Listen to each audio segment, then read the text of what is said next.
Dalawang magkahiwalay na aksidente sa Calasiao, Pangasinan na hulikam. Narito ang report.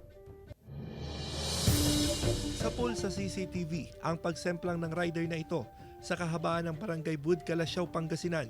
Nangyari ang insidente habang papaliko ang isang truck sa kalsada. Nagtamo ng galo sa katawan ng rider. Sa isa pang kuha ng CCTV, makikita naman ang pagsalpok ng isang kotse sa isa pang kotse na biglang nagminor sa kalsada sa Barangay Bud pa rin. Sumalpok din sa likod ng nakabanggang kotse ang isang motorsiklo.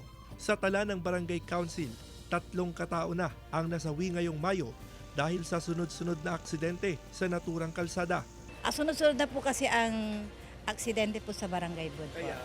Kaya dapat lang po na ipabless at ipag-pray po ang aming barangay dito po sa Barangay Bud. Gusto namin mabilis nga para mawala yung mga multo-multo para okay. Kasi dun sa madaming namatay na.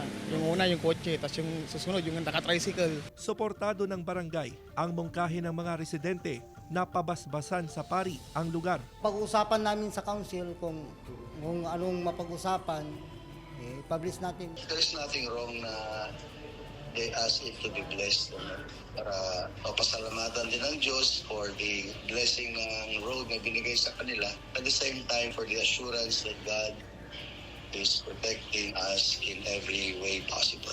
I-schedule ng barangay at simbahan ang pagbabasbas sa kalsada. Pero bukod sa dasal, iba yung pag-iingat pa rin ng payo sa mga nagmamaneho. Kasama si Daryl Peralta, Russell Simorio, One North Central Luzon.